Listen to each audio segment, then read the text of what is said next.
Patriots get the ball out of Teddy Allen's hands as quick as you can. Dusha trying to penetrate down the baseline, can't get it. Copeland looking to attack. Again, Buckets just took a gamble there on defense. Found himself underneath the basket looking for option.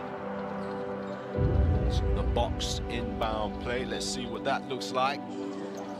Levi gets it up top to Atwood, he's going to set the screen for the inbounder Dusha. Copeland fades to the corner but ends up cutting towards the baseline. Dusha caught in a trap here, finds Wiley somehow, and Wiley will finish for two to stop the bleeding. Nice play.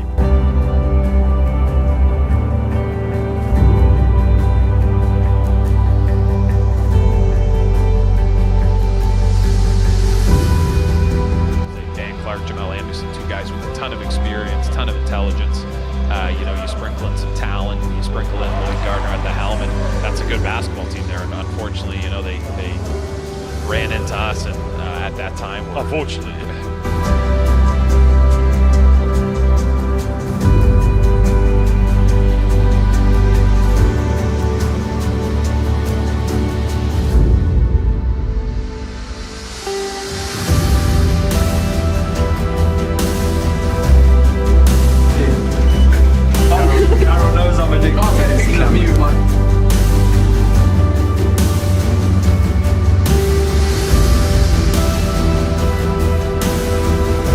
Dusha does well to get that up, and oh my goodness, it goes!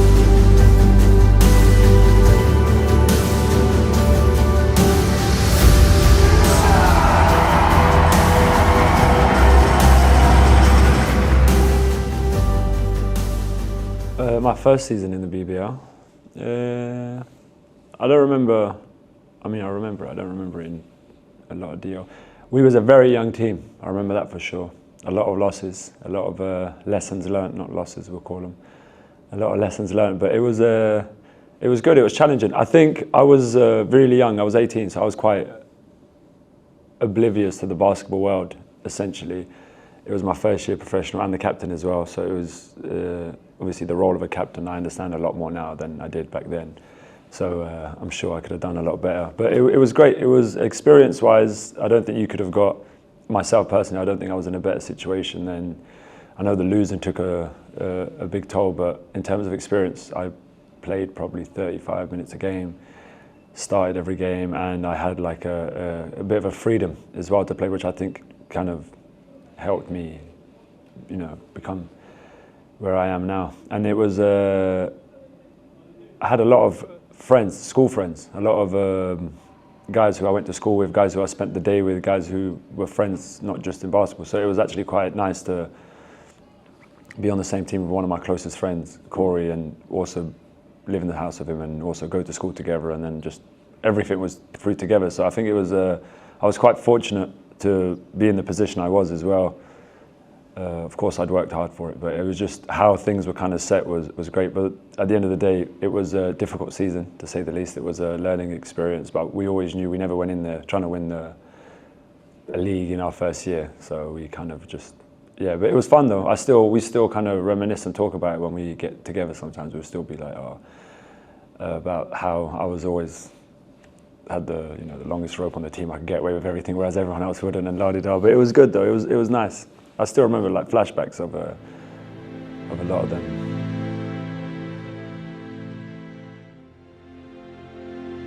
I was quite young, so to me, I was the captain at my school's team, I was the captain on my college team, I was the captain of my university team. I've always kind of had that responsibility, but never at a professional level. And yeah, even when Jack told me, but to be honest with you, it's a bit of a long story, but I'm going to do it as quick as I can. Sure. My first trial was for actually Newcastle Eagles, so Fab Flanoid had given me a call and said, come up for, I think it was a week, 2 weeks. So he'd invited me up for a workout. I'd actually gone, stayed up for a week. It was sick. It was so professional. I'd never seen anything so professional. And then Jay Marriott had also contacted me to come to Plymouth to do it. So they were like the two BBL teams I was going to be a university athlete for. And then I was on holiday and Jack calls me, who was the coach of Surrey United, And he calls me, he's like, oh yeah, a Polish guy, lovely person. He's like, oh buddy, yeah, congratulations, you're playing with us next year. And I'm like, oh yeah, but I've kind of told Newcastle I'm going up to Newcastle.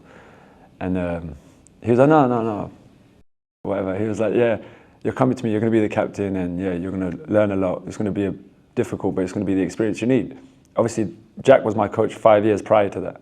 So I naturally had that gravitation of trusting him, and I've always been a kind of a right-hand man to a coach sort of thing.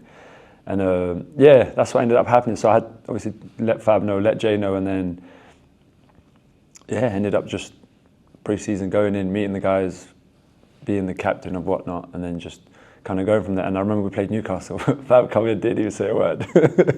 Fab just walked in, keep it moving. And that was it. But it was good though. It was all right. It was a good experience.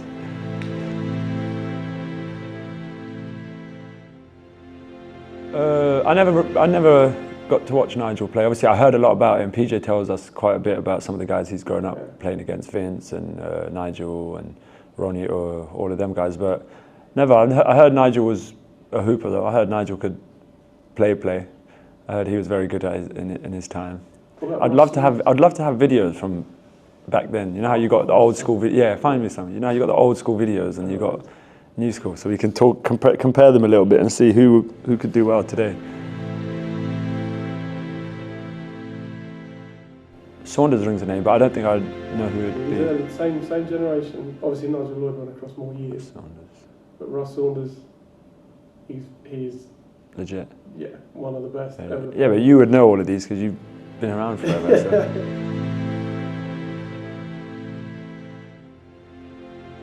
I've heard TJ, but who did he play for? Probably just before you would have gone. He played with Fab at Eagles. Oh, really? Yeah, one of their top guys.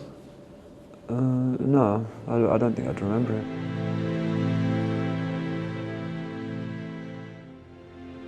Legend. I love Ronnie. I used to see Ronnie when I played at London United, so in obviously London, back in London in the little Division 2s and whatnot, and Ronnie was just a legend. He moved completely different now, which of course is normal, but it was just his ability to shoot the three still, and just he's good. And he always, I got a lot of time for him just because of how he was with me personally. Like I was quite hot-headed when I was young, even now, but a lot more when I was young. And Ronnie would always kind of just, it's not worth it, young guy. And he would always sort of speak. And after the games, he would sit after the game and speak for like 20, 30, 40 minutes. And to me, having Ronnie Baker, who's what's the video game that he's in as well? NBA Live, right? Yeah, and he's on a video game. So obviously when I'm young, I'm sat there thinking, hold on, Ronnie Baker's on actual NBA Live, and like he's talking to me, he's giving me advice, he's everything. Yeah, he is, honestly. But Ronnie's a cool dude though. I mean, you know better than I do, but Ronnie's a legend. I got a lot of time for Ronnie. Even being in the same top 10 as Ronnie's even when I look at the list and you say, let's have a look, as soon as I see Ronnie, I feel a lot more like, okay, well, it's cool. Even being in a conversation with Ronnie's game changer. So yeah.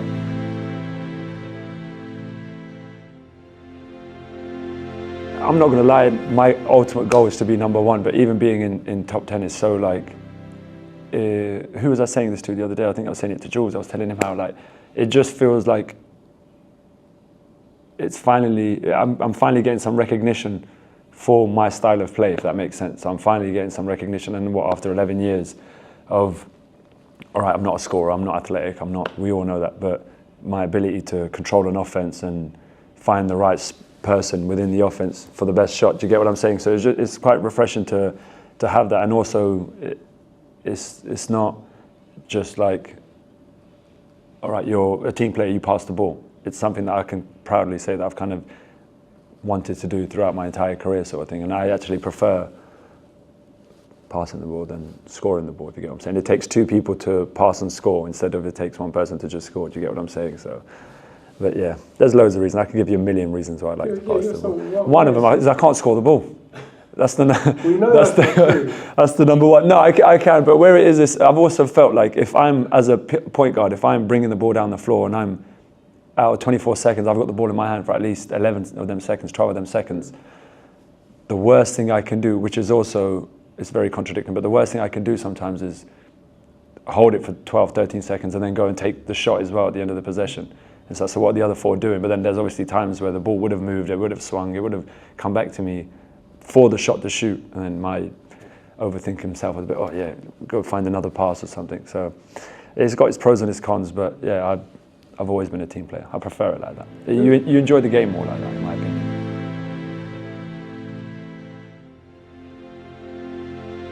I watched a lot of Rajon Rondo when I was young, growing up. He still is. He just retired as well. So yeah, but he was one of my biggest ones. Looking at Ricky Rubio when he was the 16, 17, 18-year-old phase of playing at Barcelona. I used to watch a lot, and a lot of it to do was also I watched a lot of European basketball instead of NBA basketball growing up. So I always kind of grew up with the mindset of a dribble, penetrate, kick, hockey pass to the corner, catch and shoot. If you get what I'm saying, instead of like all right, I'm gonna break this guy down, get to my spot, pull up, jump shot, and then yeah, if it goes in, it goes in, sort of thing. But there's loads of players. Allen Iverson with his mentality, he's always been one of my guys. Just his only the strong survive mentality has always been like a thing of mine. Just obviously I'm not the tallest, I'm not the biggest, la-di-da, but either way I'm never going to back down regardless who you are. So yeah.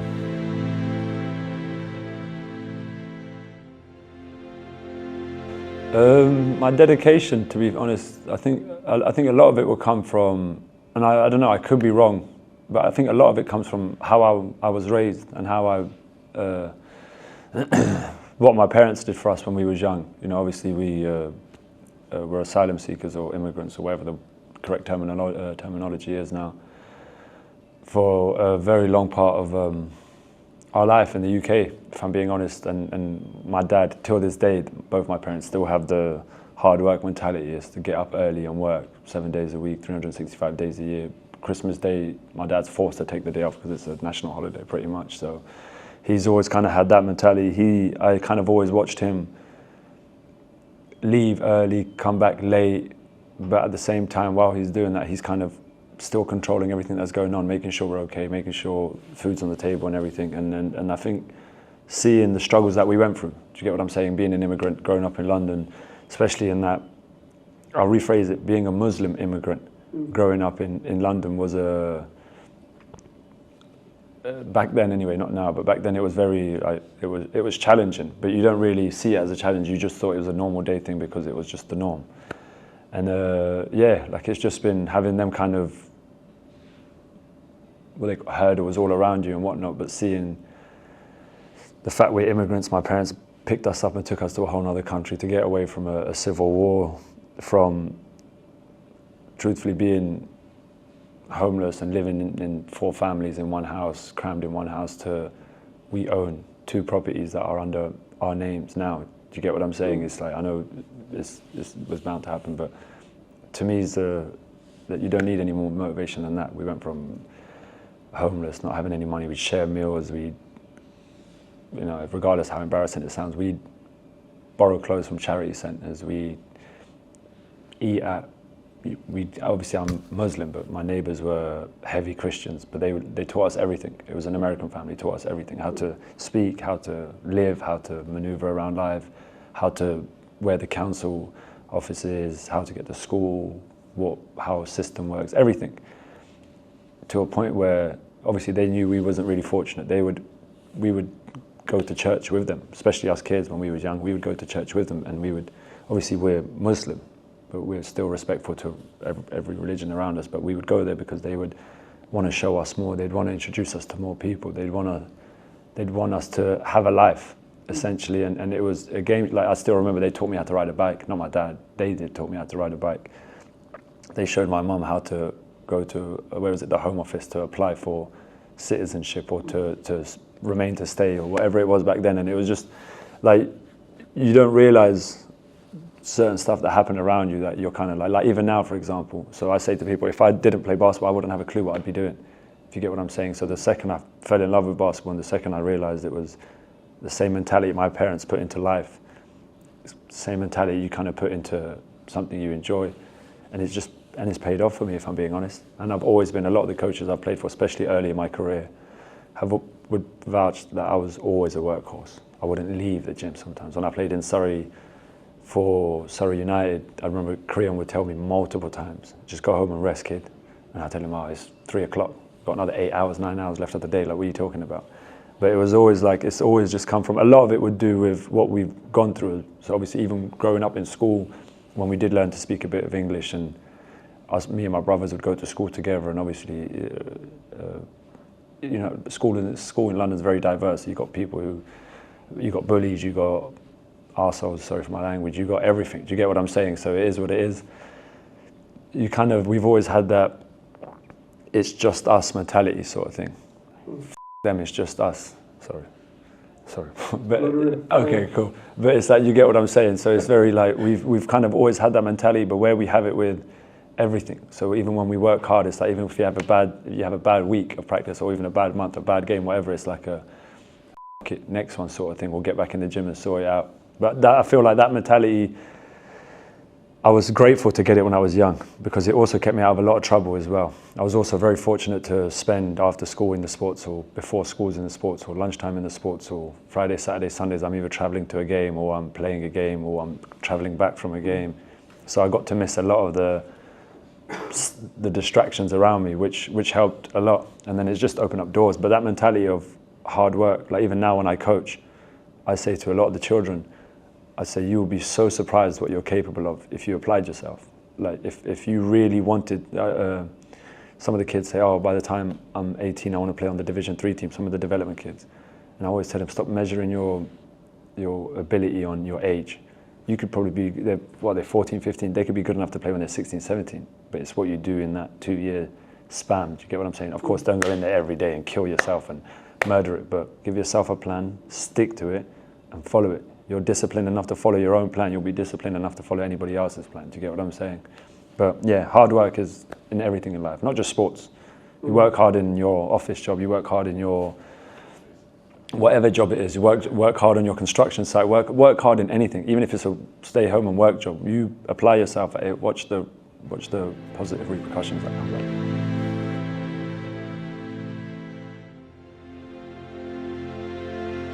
I think this is my 7th year, or maybe 8th year, because we've been through a handful of coaches. But yeah, I think it's either 7 or 8 years with the national team, yeah. I absolutely love it. I think any chance, any sport, any level, anything, any chance you get to represent your country, take it. Any chance you get to wear your country of your birthplace on your chest rather than a club, do it. It's the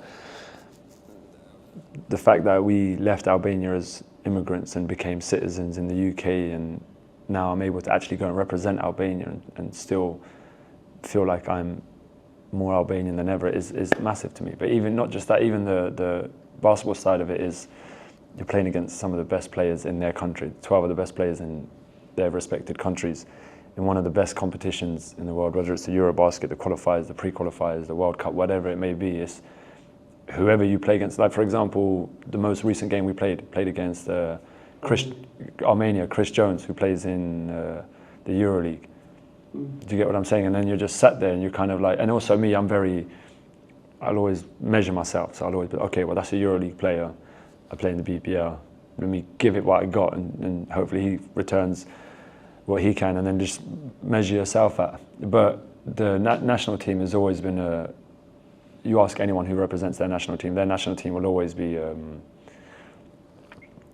it's more than an honor to represent your national team, like to a point where a lot of guys, I would represent Albania without even needing funding. You can tell me just come and play and we'll just do the normal, you know, put you in the hotel and do the food, the transport, provide whatever, no bursaries, anything, and it's just, it's worth it. And that's coming from Albania, where we're ranked possibly out of 103 countries that represent in all FIBA competitions. I think we're probably ranked, last time I ever checked, we was like 83rd or something. So that's coming from me, like, and obviously you can see when you go to other countries just how passionate it is for them. Do you get what I'm saying? Every arena you go to is sold out because it's a national game.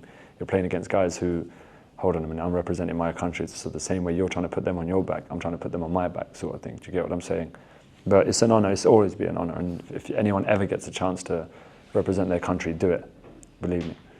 Has it improved you as a player as well? Big time. I feel like it's weird though. Like I'm such a bipolar player in my opinion. Where in the BBL I love to distribute and play and get the guys going and let the imports get to work and help them do what they want to do and get to where they want to get to. But when I go to Albania, tables have turned. I'm the import player essentially. We don't have many outsiders, so like it'll be me and one other guy, and they'll all look to us, and it'll be, I don't know, every out of 6 possessions, 4 of them would be ran through me and him, which is new to me. But don't get me wrong, like in mid-season, you're going from being a pass-first point guard to, all right, well, you've got a 3-week break, go to Albania, and now you're like scoring. And I enjoyed it. And to be honest with you, it's easy. I hope no one grills me for it. It's easier to score in them European games because the big men are real big men. They're hedging out hard, they're kind of slow in the legs, like they like to call it in Europe. You can break them down a lot easier, get to the rim. Obviously, they're all much more talented and great individual players, but yeah, I've always played better for Albania, like offensively, than I have for my own club most of the times, so it's quite worrying.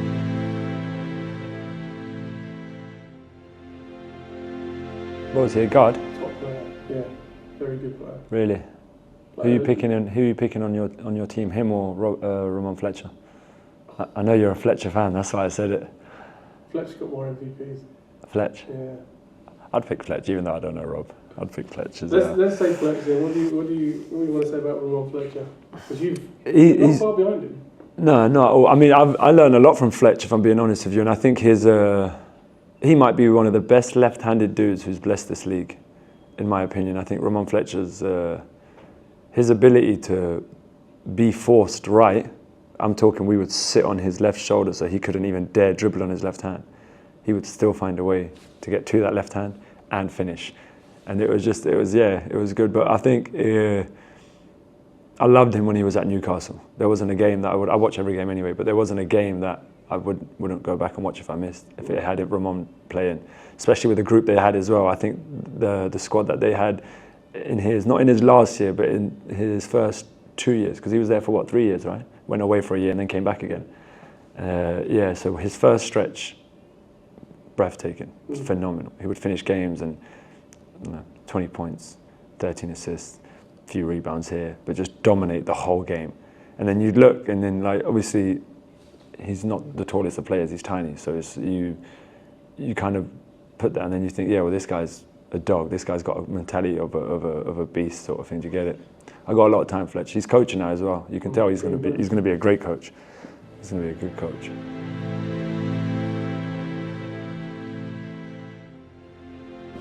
KB was the assistant coach when I played for England.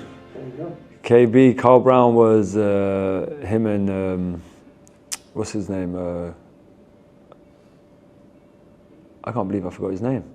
England coach when I was there. Carl Brown, they're best friends. Steve Bucknell. Oh, Buck. There you go. Yeah, so Bucknell was the head coach. Buck's a legend. Yeah, he is. He's legit. And Lakers. Steve was the assistant. Steve was good. He's tough. Steve's very tough. Like he's a tough lover, from what I remember. It's been a long time since we've crossed paths, but he was a very tough lover and wasn't afraid to tell you what he thinks. I think that's what I like about him. He's a very honest person.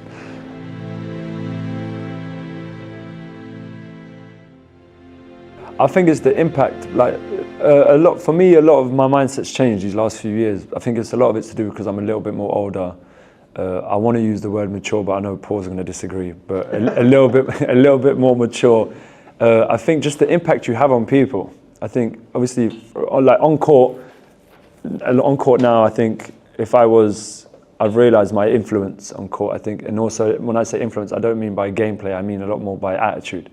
So if I'm kind of gone in there and I'm a bit rowdy and I'm a bit getting into it with the referees and I'm kind of not communicating with the guys, but I'm kind of ripping into the guys. So, I don't know, someone does something stupid or, so just something out of order a little bit. And it's a trickle effect. Whereas these last few years, I've kind of realized this, like, especially when you're in a bit of a position to help someone, it's a game changer how they receive it, even through the community stuff that I like to do. I don't do it because, oh, thank you so much for that. I just do it because of how joyful it makes the family feel. Like you've got the parents who are happy that their kid's over the moon, but it's not them providing it. It's essentially coming from sports from us guys, from them coming and spending the day with the team and whatnot. Check, mic, check, mic, check. Yeah. Oh, he's got number 12 jersey on as well. What's going on, you alright? Up superstar, you good? And it's just like, you don't really realise it until afterwards. So even most recently with the Caston and his chemo, when he just finally rang the bell, like, don't get me wrong, I'll do that for anyone. I'm that type of person. Like, if I can make someone's day, I'll make your day. Like, especially it costs nothing. But I didn't realise how much of an impact it has until this day. Like, I probably speak to him every day, and I have done since the day Paul introduced me to them.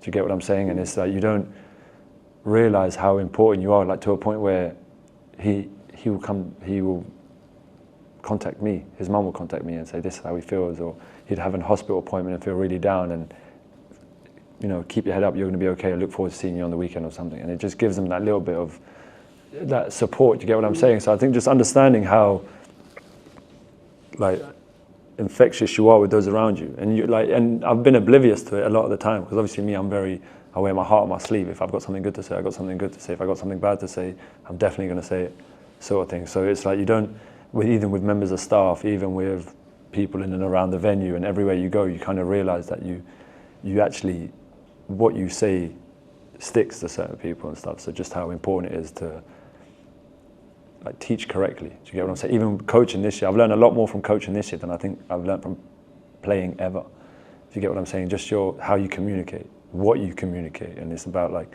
what message you're trying to deliver. Because a lot of times you can just sit there and say some motivational stuff and hopefully they, you know, get going. But it's not.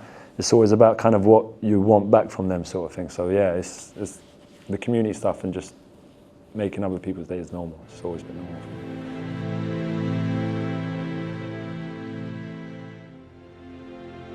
I've got a few. Well, I know that's not, I should say all of them. I'll say 3. Let's narrow it down to 3. Out of 11, I'd say 3. My first season would probably be with Worcester Wolves, with PJ.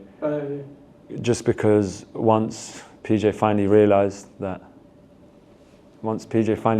me start this little white shit, that he might be all right. So then once me and him kind of had, it weren't no trouble, nothing at all, but I used to be in his ear all the time, like, mate, be serious. Like, these are the type. Plus the teammates I had were phenomenal. Brandon Parrish, George Beeman, Trayvon Palmer, Rob Gilchrist, Dallin Paczynski, everyone who wants to score the ball. That's my dream.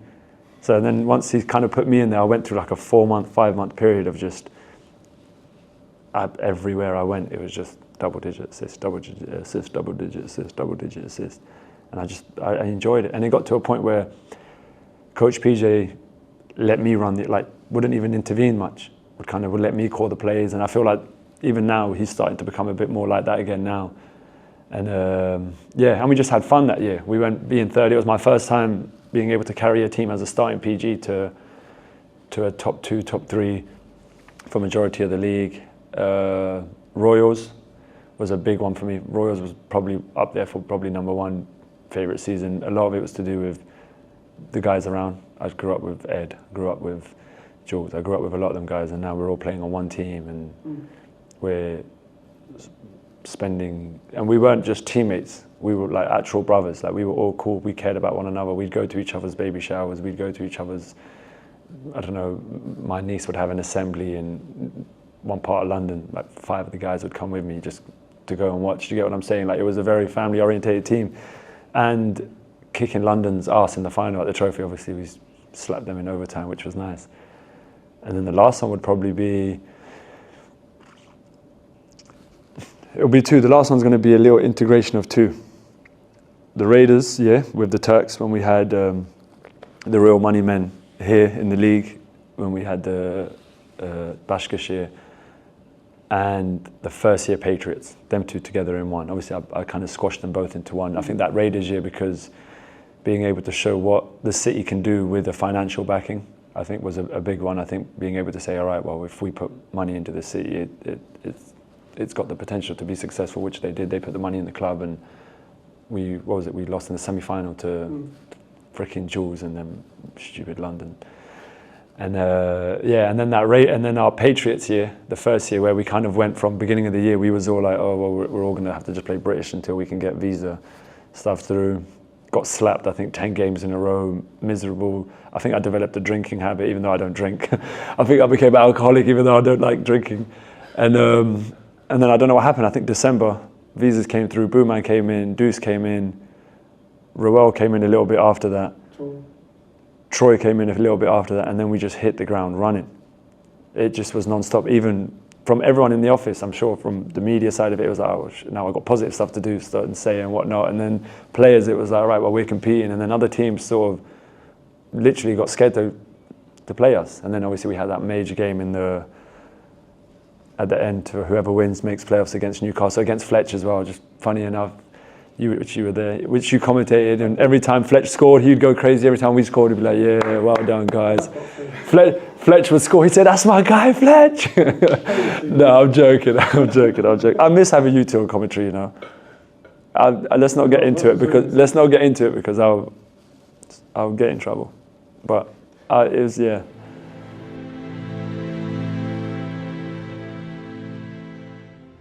Big game. That was a big game as well. And I started that game. That was my first time starting that game, that whole year. I was going to leave 2 weeks before that. Really? Yeah, because Wes Washburn came in. Do you remember Wes Washburn? But then he done his Achilles. So once he came in, they basically, in the most politest way possible, they were like, we don't actually need you. They had money, so they said, you can stay here. We can pick, like, you can be our adopted son if you want. And obviously I was a bit upset about all. I mean, it is what it is. It's sports at the end of the day. But obviously it was Wes and then Jules as the backup. So I was meant to be the backup of Jules. And then it was a weird game to say the least. It was meant to be it was an all British final, 2 London teams playing in Glasgow. First of all, like I don't know how that worked, but it was what it was. Out of the 24 guys who were representing both teams, 22 or 21 of them were all British passport holders, other than 3, but one of them didn't play because Bristol didn't play for London that game.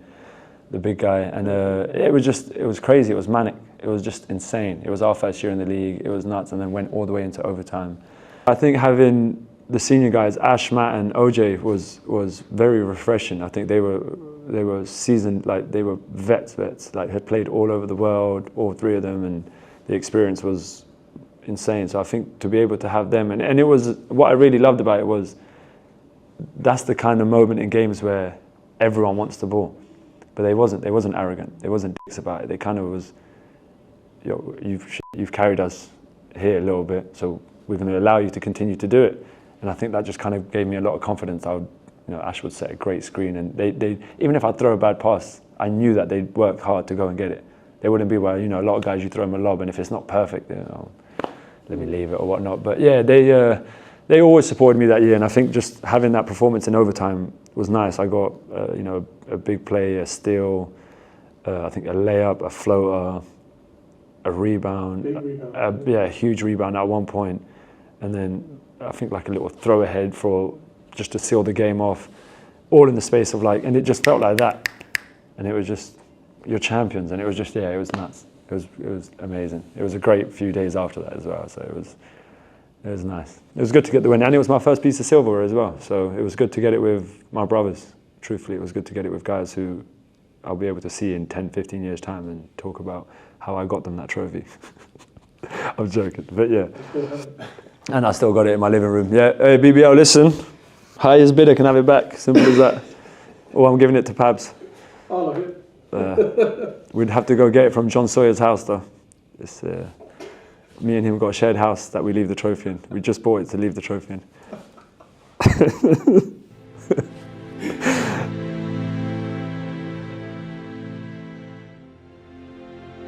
Paul's been pressuring me into trying to get a triple-double all year. Could you imagine before the game, he's like, mate, you're only about, what did you say to me before the last game? He's like, you're only about 174 rebounds away from being number 1 rebound. I'm saying, I'm never going to get 174 in my lifetime, let alone in a game.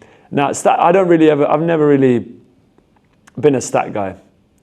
But if you look carefully, especially that Worcester year, there was many games I'd finish 11 points, 9 assists, 9 assists, 9 assists, 9 assists, to a point where I just realised it's just not meant to be. I don't think I'm meant to get a double-double. And then I come, what was it, first year or second year? Second year. One of the years anyway.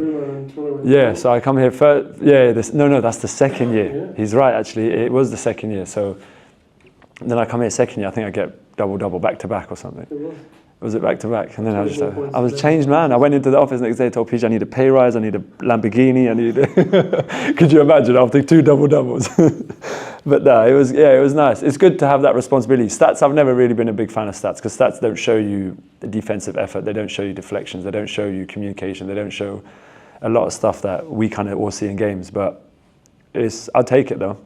I'll take it. I'm a double-double machine. I'll take the title. I don't mind. I'll become it.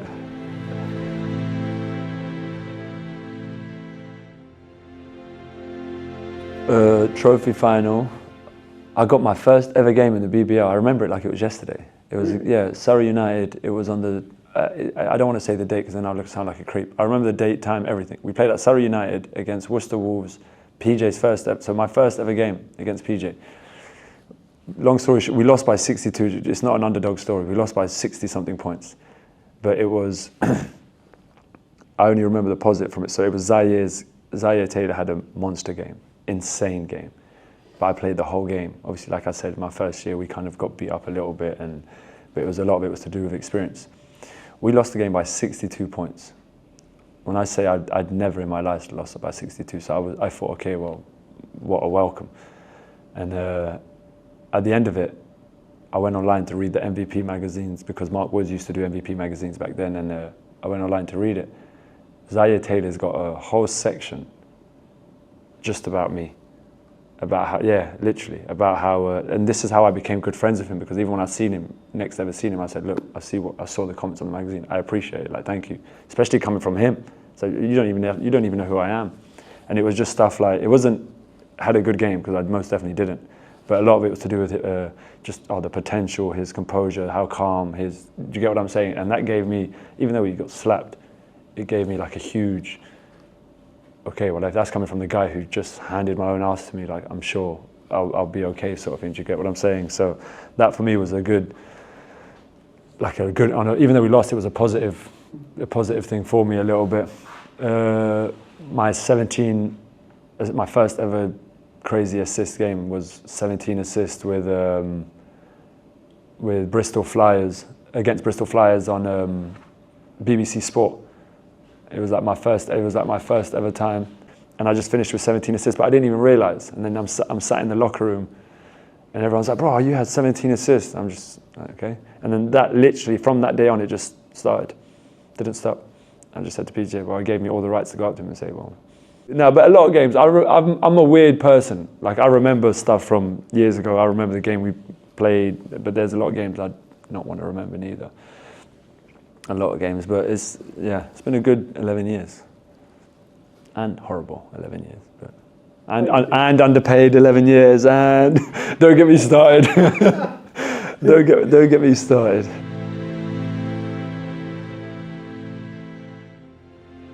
I couldn't even believe it. Even when Paul texted me, I had to ask him a few times, so are you talking about overall? He's like, yes, mate, there's only 10 people and you're one of them. I'm like, so you're telling me out of all the people that have ever been in the BBL, he just had to clarify it. But it's out of everything that could possibly make me happy statistically, that might be the one stat that probably does. Because it's a stat that I don't take pride in it. I don't go out of my way to get assists, but I want to share the ball. Do you get what I'm saying? I preach sharing the ball to my Division 3 team, my university team. I preach sharing the ball to my own team, to the pros. I tell them all the time, you can go average 40 in whatever country you played last year. I won't run here. It won't work here. I've seen it myself. We've had guys who can average 40. We played, who was on our team? We had Matt Scott, who was the best bucket we've probably ever seen. Still losing games, obviously not because of him, but I'm saying as a team, because we got to play a bit more like a team sort of thing. And but I'm grateful though. I'm happy. I didn't really even realize, like, the BBL didn't even make a noise. I didn't even get tagged in anything until this guy texted me and said, oh yeah, congratulations, mate. It was you. I think it was like you lot got together and was like, oh, by the way, you're. He didn't have a clue. Well, it was you, exactly. See what I'm saying? Until you told him and then he told me, you were like, look, you're in top 10 of the thing. And in my head, I'm thinking, every morning I wake up thinking, you know what, the BBL is going to tag me today, and I'm finally going to press, accept, where it links it. I'm finally, they're going to put something out. But no, I don't actually care about it. But I appreciate you doing that research though.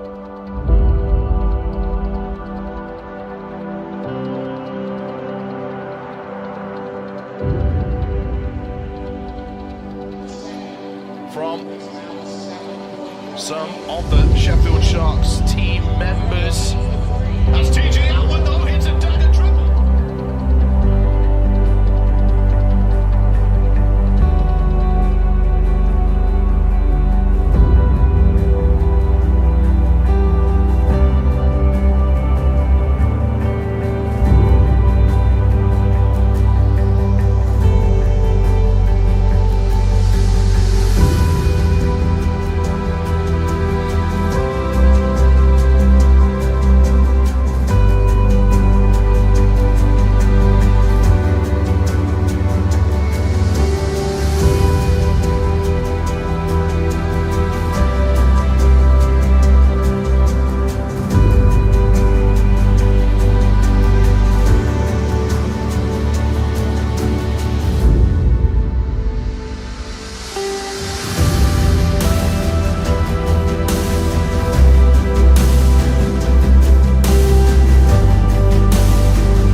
Dusha inbounds.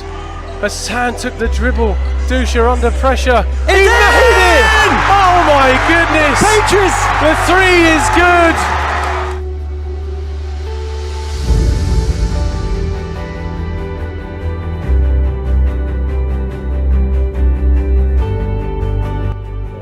Is that? Ooh, Pabs, come stand next to me. Oh my god.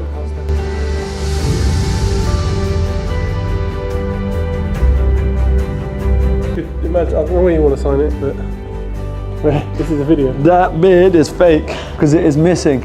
I don't have a real beard. Whoever did that is a legend. Where do you want me to sign it? Here, wherever. Wherever you like, Sunny Jim.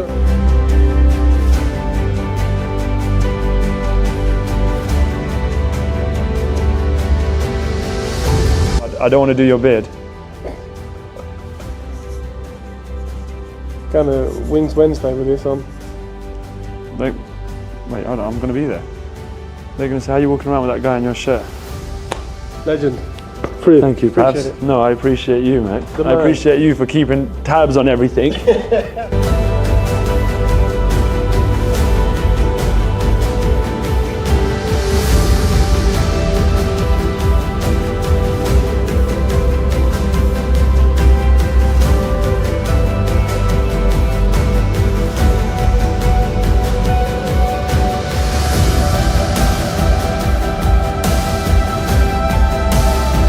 Have your moment, because Patriots.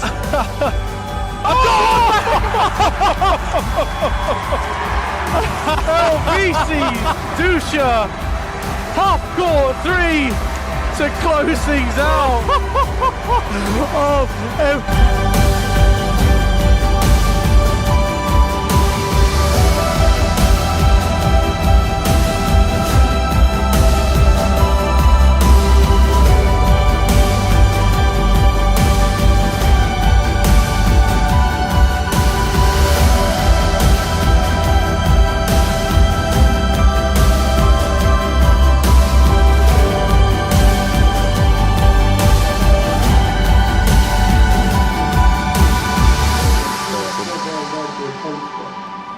So where am I now at the moment?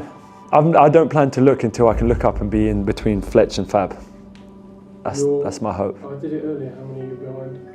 That's my hope. That's my hope. I think you're 900 off the top. Is that another 10 years? 10. You never know. If these lot keep scoring, maybe. If these lot keep scoring.